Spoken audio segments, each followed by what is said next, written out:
Hey, what's up, everybody? Welcome, man. Welcome to Beyond Classic Rock. Today, got a complimentary quad reaction coming your way, man.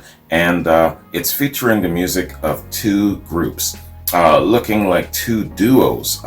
First, it's the Black Keys and the White Stripes. We're going to start with the Black Keys, a song called Just Got to Me, followed by I Got Mine. And then the White Stripes, we're going to do Dead Leaves and the Dirty Ground, and Ball and Biscuit. So, man, I just want to give a shout out and a thanks very much to Jerry Bush. Jerry, thank you very much for the recommendations, man. I did a White Stripes reaction, and I've always been very interested in getting to know more about them and also their music. And the Black Keys, I've heard of them, but I don't know if I'm aware of their music. So this will be really interesting. I'm always really happy to get introduced to something new. So let's check this out, man. Starting with the Black Keys, Just Got to Me, or Just Got to Be.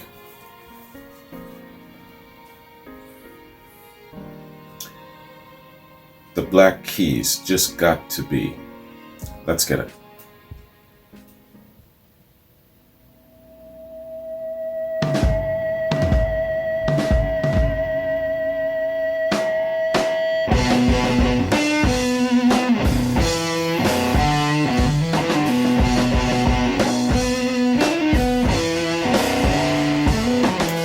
I was thinking Hendrix just out the gate there.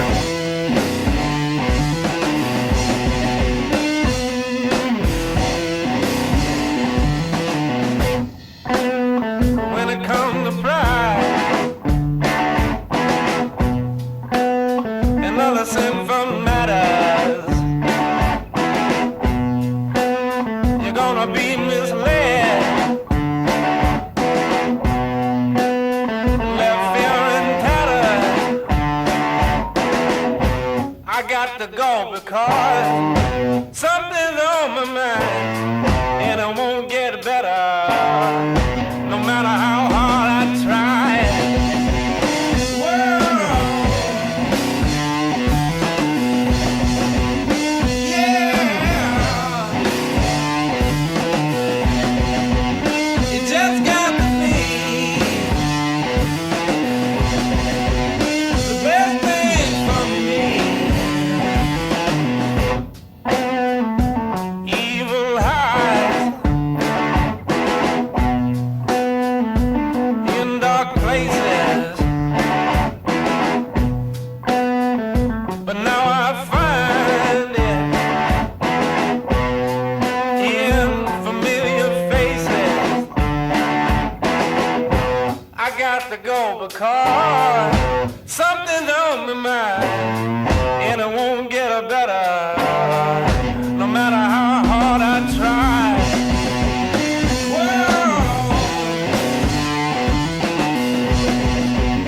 Yeah, it just got to be the best thing for me.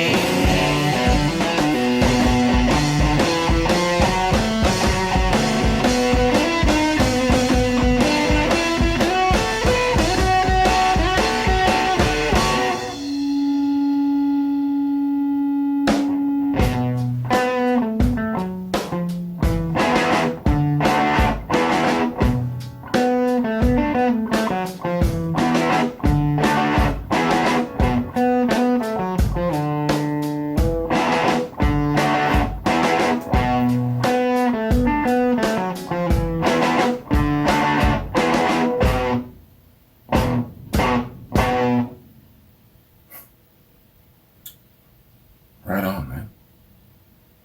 That is a funky, funky jam, boy. Sweet. Reminiscent. I heard shades of Hendrix in there, shades of Zeppelin in there, shades of Aerosmith in there, shades of all manner of different great artists of the past infused in this, man. Really, really nice, really funky. The only knock against it is that it's too short. If they had some extended instrumentals in the middle, stretching this shit out to about 5.5 to 6 minutes, then you would get 5 stars for sure, man. But hey, we're shooting at 4 3/4, so that's not bad at all. Excellent tune, man. Fantastic song. The Black Keys. Yeah, I heard of these lads, man. But let's see if we can get a little bit more familiar. Find out who they are and hit up the story behind the music.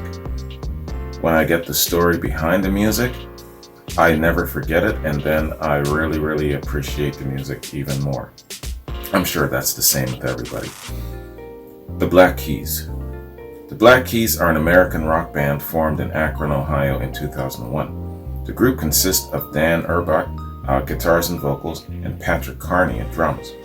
The duo began as an independent act, recording music in basements and self-producing their records before they eventually emerged as one of the most popular garage rock artists during a second wave of the genre's revival in the 2010s. A second wave? Who was prominent in the first wave? Let me know. The band's raw blues rock sound draws heavily from Urbach's blues influences, including Junior Kimbrough, Howlin' Wolf, and Robert Johnson. Friends since childhood, Urbach and Carney founded the group after dropping out of college. After signing with indie label Alive, they released their debut album, The Big Come Up, in 2002, which earned them a new deal with Fat Possum Records.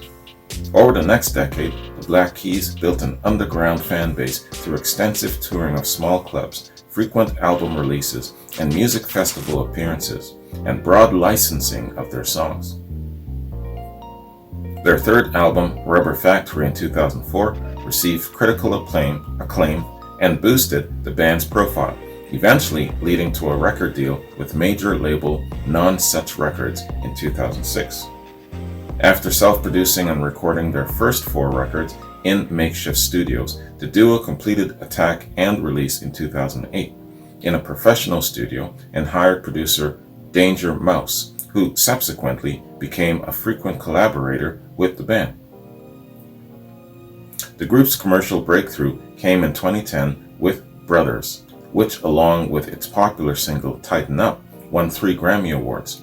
Their 2011 follow-up, El Camino, received strong reviews and peaked at number 2 on the Billboard 200 chart, leading to the first arena concert tour of the band's career, the El Camino Tour. The album and its hit single Lonely Boy won 3 Grammy Awards. In 2014, they released their 8th album, Turn Blue, their first number 1 record in the US, Canada, and Australia. After completing the Turn Blue tour in 2015, the duo took a hiatus for several years to work on side projects and produce other artists. They returned in 2019 with their 9th album, Let's Rock. Alright, man, so that is an overview of the Black Keys. Been around since the early 2000s. So, Just Got to Be is a single by the Black Keys. It's from the album Magic Potion. It was released August 6, 2007. It was featured on the soundtrack of the 2007 video game NHL 08 and used in the AT&T commercial Stage Presence for the Windows Phone. Music video. The music video for Just Got to Be was directed by Peter Zavedel. It shows Patrick McCartney and Dan Urbach performing on a stage in the Akron Italian Theater without an audience. I'm thinking of Pink Floyd, their Pompeii in that arena. That image is always going to be with me. Album info. Like the group's first 2 albums, Magic Potion was recorded in the basement of drummer Patrick Carney. In his estimation, the record was made using $5,000 worth of crappy equipment. The group's guitarist Dan Urbach explained the decision behind the recording location. Excuse my damn throat, man. I gotta stop drinking coffee. It's not exactly a resolution for the new year, but I gotta tone it down. Quote, Dan says, "We like the sound of odd rooms. It's got concrete floors and walls. The upstairs floor is the ceiling. The mixing desk and computer are on top of the tool desk built by the old guy who used to live there." You can hear all of that. Lots of new records have no individuality to the sound. I wanted it to sound like a band in the basement of a house in the Midwest. Carney expressed disappointment in the quality of the finished record. He said, "We paid $350 to get it mastered, took it home, and there was like no bass on it. And we just dropped it in a FedEx envelope, mailed it to Warner Brothers, and we're done with it. Of all things that we've ever done, that's my biggest regret. Is that we just kind of were like, oh, okay. And that was it. Wow. I hear you, trying to get your sound out, trying to nail it the way that you envision it in your mind, and your expectations falling short because other people are kind of failing you with it. That's really, really hard. And sometimes you just gotta kind of walk away from it, that sort of thing. That's really, really tough, man. All right. Let's hit up our next track from these guys, man. I Got Mine.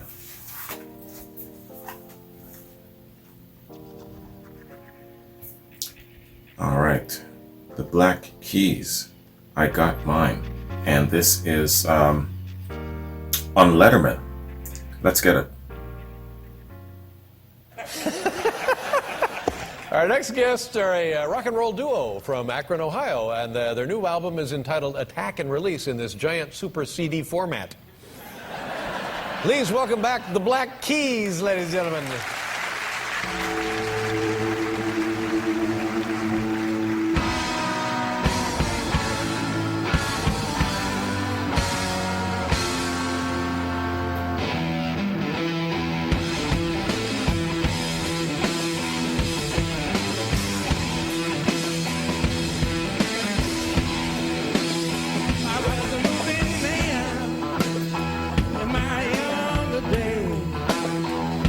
Would I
How about these guys? That's great. Excellent. Good to see you again.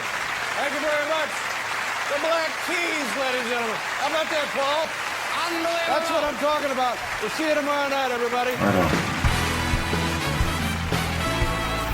They took the show out. I crave salty foods. How long has Paul Schaefer and David Letterman been kind of like a tandem team? Anybody know? All I know is that I grew up and these guys were just always there, always present, you know. I've never seen them apart, you know. Let me know about that if you know. Damn, I gotta look that shit up too. Really excellent, man. I got mine. Yeah. And I've always said, since I started my classic rock journey, there's a special place, you know, in my heart for a 3-member band. But look at this, man. We've got a 2-member band here. We've got a duo. And it isn't so much that it's just 2 people fronting musical ensemble. It's the 2 members performing the instruments and singing as well. That is really something special, you know. And that full boom, thunderous sound coming from just 2 instruments, that's impressive as hell, man. That's one of the first things that struck me when I saw the White Stripes. It was Seven Nation Army. I did a reaction to that in the beginning of my channel, I think within the first month. So that was around August, September-ish of 2018. Yeah, way back. I've re-uploaded it on this particular platform and I believe that it's still holding. So check that out, man. Anyway, yeah, really, really good, man. And a 2-member band who also play the instruments. That is something really, really special. I don't know how many of those are out there, but I'm impressed with that concept alone, man. I Got Mine. I Got Mine is the second single from the Black Keys album Attack and Release. It was released in June of 2008. The song was number 23 on Rolling Stone's list of the 100 best songs of 2008. In popular culture, the song I Got Mine has been used in HBO's sports reality series 24/7, Pacquiao and Hatton, as well as background music for the 2009 American League Championship Series. Ricky Hatton, man. Ricky Hatton, that is somebody who gives you the impression that he could just tear your head off. He's a tough little Brit, man, let me tell you. It must have been intimidating going into the ring against him, but Pacquiao was really, really on top of his game back then. I'm reminiscing. Let's carry on. The song is also used as the opening theme music for the CTV CBS Canadian police drama, The Bridge. The song has been performed many times live on TV, including The Late Show with David Letterman in April of 2008. The band Illinois regularly performs this song at shows as part of their set list. It was also sampled by Ski Beats on the song I Got Mine. Yeah, it's Ski Beats on the album 24-Hour Karate School. It appears in the films The A-Team, The Watch, Homefront, and Tomorrowland. I Got Mine is also featured in the video game Tony Hawk Ride. Album info. Attack and Release is the 5th studio album by American rock duo The Black Keys. It debuted at number 14 on the Billboard 200. The album was ranked 83rd on Rolling Stone's list of the greatest albums of the 2000s.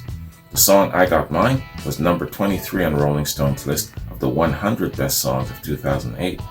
In 2012, the album was certified gold in Canada and gold in the US in 2016. Alright. Lots and lots of success there between these 2 songs and the album, man. So, let's take a look now at the White Stripes, man.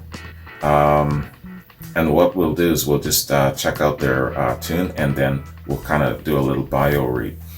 Dead Leaves and the Dirty Ground.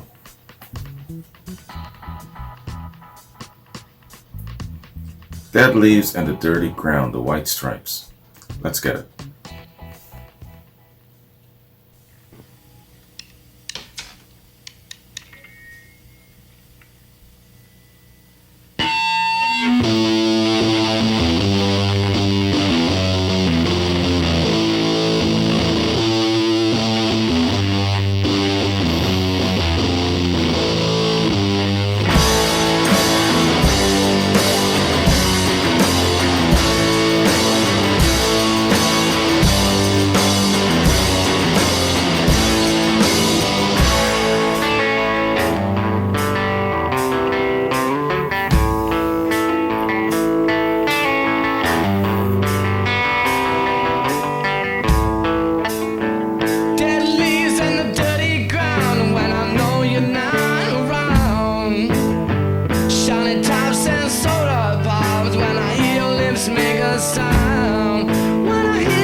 Coming down the hall. If I could just hear your pretty voice, I don't think I need to see it at all.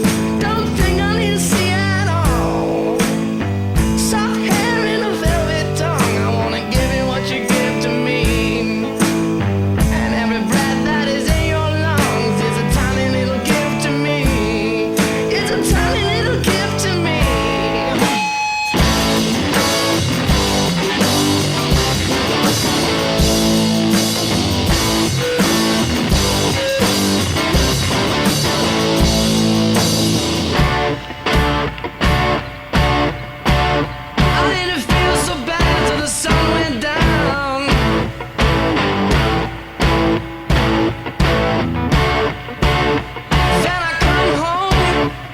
No one wrap my arms around, wrap my arms around. Well, any man with a microphone can tell you what he loves the most. And you know why you love at all if you're thinking of the Holy Ghost. If you're thinking of the Holy Ghost.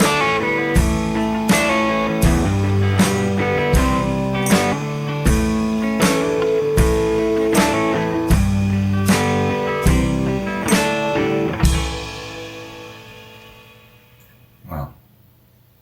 They've got a really, really interesting sound. It's a good fusion of the blues, the grunge, the rock. His voice and his vocal delivery, it's so youthful, but so wise at the same time, you know. And her drumming is very, very distinctive, you know. It's got just a flat bass, how do I don't know, smash it on the ground kind of feel to it, sound to it.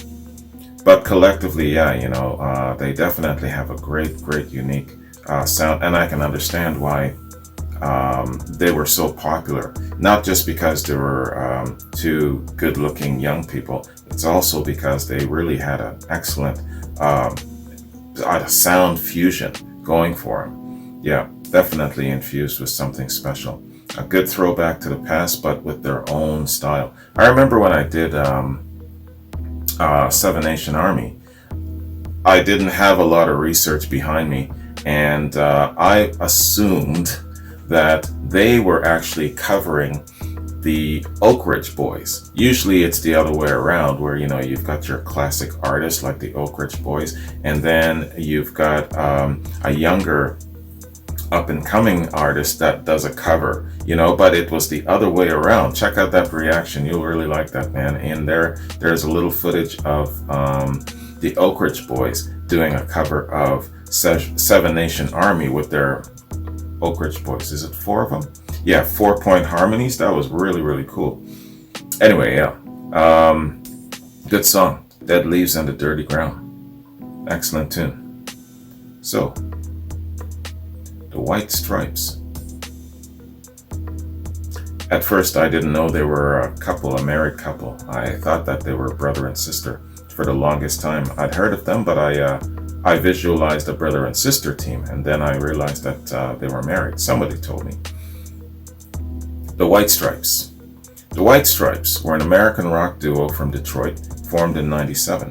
The group consisted of Jack White, songwriter, vocals, guitar, piano, and mandolin, and his one-time wife, Meg White, drums and vocals. After releasing several singles and 3 albums within the Detroit music scene, the White Stripes rose to prominence in 2002 as part of the garage rock revival scene. Their successful and critically acclaimed albums White Blood Cells, and Elephant drew attention from a large variety of media outlets in the US and the UK. The single, Seven Nation Army, which used a guitar and an octave pedal to create the iconic opening riff, became one of their most recognizable songs. The band recorded 2 more albums, Get Behind Me Satan in 2005 and Icky Thumb in 2007, and dissolved in 2011 after a lengthy hiatus from performing and recording. I bet you the relationship unraveled first, and then the music died, so to speak. The White Stripes used a low-fidelity approach to writing and recording.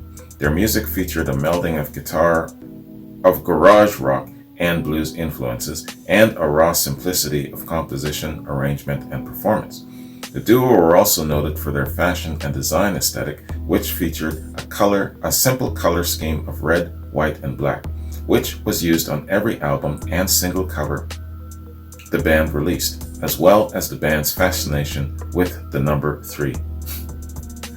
Sorry I'm laughing, y'all. Man, that was an entire paragraph of reading there, with no breaks, no commas, nothing. Man, Wikipedia sometimes. The band's discography consists of 6 studio albums, 2 live albums, 1 extended play, 1 concert film, 1 tour documentary, 26 singles, and 14 music videos. Their last 3 albums each won the Grammy Award for Best Alternative Music Album. In 2015, Rolling Stone named them the 6th greatest duo of all time. They might not have been together for a very long time, but man, did they ever make their mark. Good for them. So, Dead Leaves and the Dirty Ground. Dead Leaves and the Dirty Ground is a song by American garage rock band The White Stripes, featured on their 2001 third studio album White Blood Cells. Written and produced by vocalist and guitarist Jack White, Dead Leaves was released as the 3rd single from the album in August 2002, charting at number 19 on the US Billboard Modern Rock Tracks chart and number 25 on the UK Singles chart. Reception. In a review of the song for AllMusic, Tom McGuinness describes Dead Leaves and the Dirty Ground as a grimy rocker, noting it as a display of the duo's keen understanding of musical dynamics. Music video. The music video for this song, directed by Michael Gondry, depicts Jack White coming back to his thrashed London house and surveying reckless destruction. While he goes from room to room, video of the party events that led to the decimation and of his and Meg's relationship before he left is projected over the scenery, until in the final scene she leaves him. Alright. That'd be an interesting video to check out, man. Okay, so let's hit up our next track from them, Ball and Biscuit.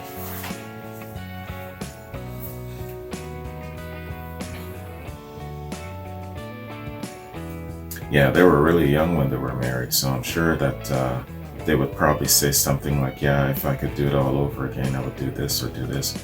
Maybe we wouldn't tour so much because it contributed to the unraveling of the relationship, maybe, stuff like that. If there's more to it, let me know. Alright, man. Ball and Biscuit, the White Stripes. Let's get it. And it's a video.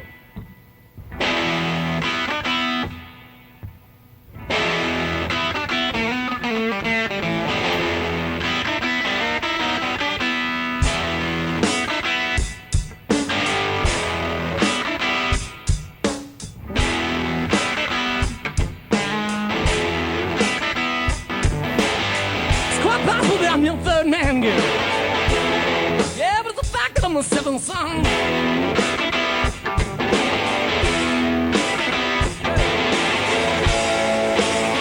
The third man go.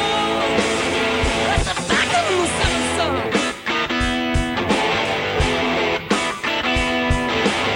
But now you can care less about me. Soon as I'm thinking about the time I'm done.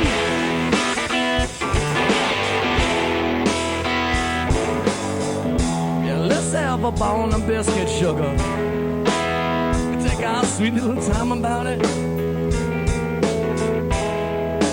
Yeah. Let's have a ball. Let's take our sweet little time about it.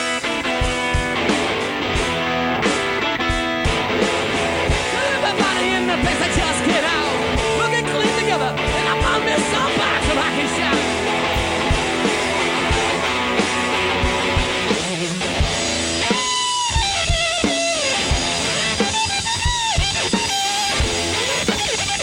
So many blues signatures just from this one song. Seventh Son. It's Willie Dixon's song.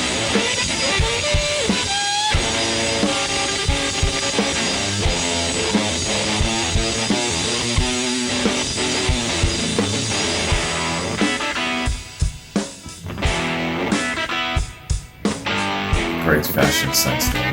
These guys are really fly with their fashion.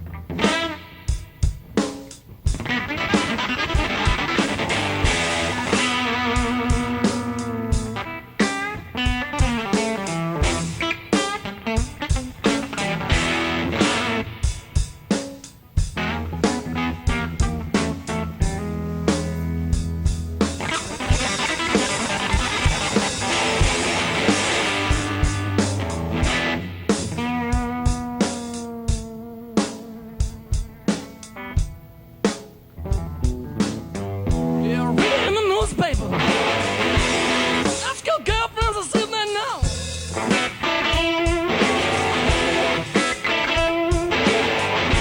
Read in the newspaper. Let's go, girlfriends, and see that now.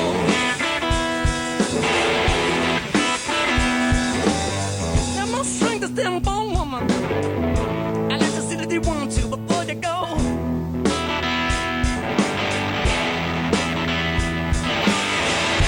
Let's have a bone of biscuit sugar. Yeah, take a sweet little time about it. Hey, let's have a bone.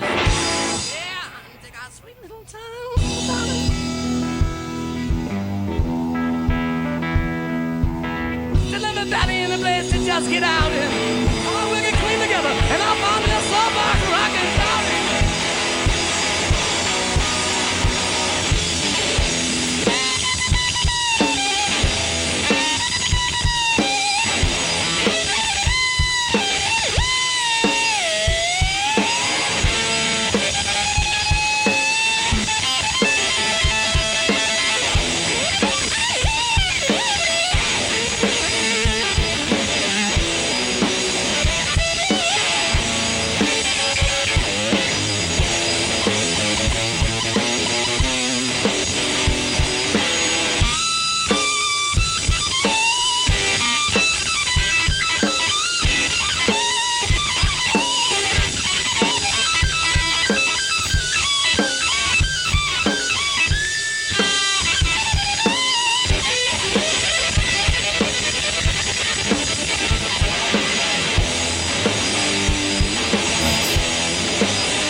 Is that a regular part of their act where his hat falls off? If so, genius.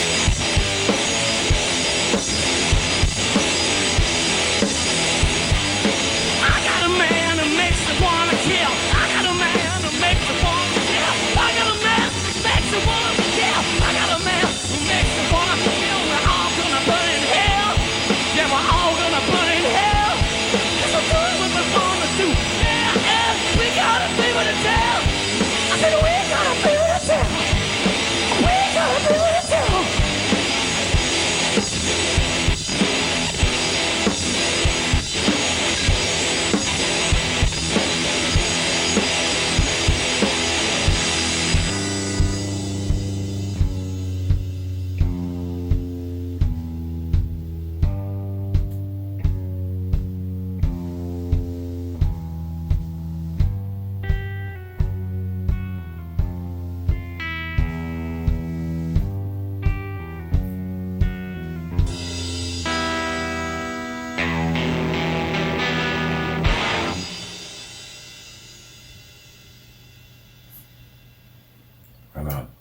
Excellent.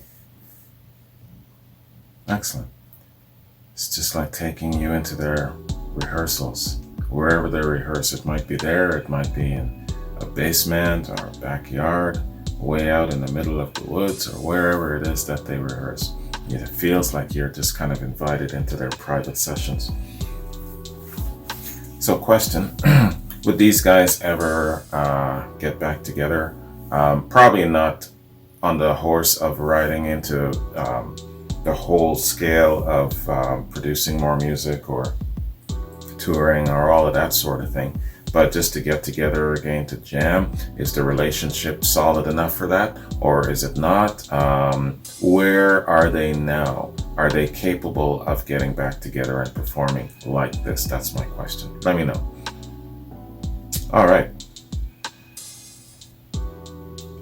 Good tune. Good tune. Great performance. Great energy. A throwback to some of the great tunes of yesteryear. Yeah, these guys really complement the blues very, very well, man. That's some of the old blues guys with the signature sound. Very proud. Very, very good stuff. All right, man. Ball and Biscuit. Ball and Biscuit is the 8th track on the album Elephant by American alternative rock band The White Stripes. The song commits to the structure of traditional 12-bar blues, a 3-chord format in which the first line of each verse is repeated and then answered. The lyrics follow the perspective of a self-purported 7th son as he apparently courts a woman. He mentions that he is the girl's 3rd man and that the girl is ambivalent towards him, but he insistently tries to impress her with his claim to be a 7th son. The ball, which is cocaine, and biscuit, amphetamines, may refer to serious drugs. We'll get clean together and will find me a soapbox where I can shout it. Suggests this couple will quit. However, the future tense gives a line of sense of fatalism. It is likely this character is making optimistic propositions while high, a common theme in blues lyrics. The title could also refer to the STC Cole's 4021 Ball and Biscuit microphone that was used as toe rag studios during the Elephant recording sessions. Okay, toe rag studios. Man, where do people come up with these names? The 7th Son is based on the American folk legend version of the belief that the 7th son of a 7th son would be granted supernatural powers, which the character of the song claims to possess in the form of superhuman strength. A recollection of similar folklore is frequently found in the blues and derivatives. Notably, Willie Dixon sang a blues song entitled The 7th Son. The use of the 7th son may have been inspired by Jack White's own family situation. He was the 7th and final son in a family of 9 children. Right on. Reception. Ball and Biscuit has generated a significant amount of commentary even though it was never released as a single. It was, however, voted in a Rolling Stone Readers' Poll to be the greatest Jack White song by a landslide. In her review of Elephant, Kitty Empire described the song as astonishing, with Jack White playing on his knees, his sexual promises punctuated by liquid guitar emissions. In 2011, the Washington Post David Mallitz described the song as perhaps the White Stripes' definitive statement. It's also been used numerous times in popular culture. It was featured as the background music for the Captain Morgan advertisement Glass and was heard at the beginning of the 2010 film The Social Network. On October 10, 2020, Jack White performed a version of the song on Saturday Night Live after stepping in and replacing Morgan Wallen on short notice. Cool. Gotta check that out. Cover versions. Bob Dylan performed the song live at a concert in Detroit, Michigan, March 17, 2004, for which he was joined by White making a surprise appearance. It's the only instance to date of Dylan covering a song that was written in the 21st century. An audience recording of the performance was made available to stream on the White Stripes official website in March 2004. I gotta go look that up. All right, man. So that is Wikipedia Song Fact info on these excellent songs and these two fantastic bands, man. Twosomes in a band. Still got some really, really good thunder. Still got some really excellent musicianship going on. Despite the fact that the two of them are doing the singing and the playing, and it's a twosome, it's still got really, really excellent sound signature, man. Very, very amplified. Not missing much, that's for sure. And sometimes, you know, there's a magic in twos. I've always said that, yeah, there's something really, really awesome in a threesome band. Well, something just as awesome in just two people making good music. Really, really cool. So, man, I'm just going to scroll down here. I'm just checking my notes before I bounce. So, yeah, coming up on this platform, I got April in the shoot, Joshua, Jack, Akachita. Got you folks coming up. Got a couple of new patrons that I'm going to get to as well. So back to Jerry. Jerry, thank you very much, man. It's a really, really excellent look at the Black Keys and another really good look at the White Stripes. So I would definitely like to do a little bit more. These guys complement that really nice rock bluesy sound very, very well. And that grunginess, you know, the garage sound or whatever it is that it's called, I dig it, man. Really cool. They've got a lot of videos out too, so I gotta check out their music videos. I stopped watching music videos, man, back in the late 80s, I would say. You know, you remember pop-up video and what else? Was it Friday night videos and stuff like that? Yeah, I stopped watching that stuff a long time ago. But the music videos of today have a bigger budget. There's better equipment, and so a lot of the times the video really complements the song very, very well. I was impressed when I did my reactions to recently the Radiohead quad, and their videos in that quad was just stellar, man. Check that out. That was just 2 weeks ago. So yeah, I gotta go check out the music videos for some of these songs as well and see how they do with that. Anyway, thanks very much. Thank you, Jerry. I appreciate it. Hope you guys enjoyed this quad. Take care, and I'll catch you in another reaction. Peace.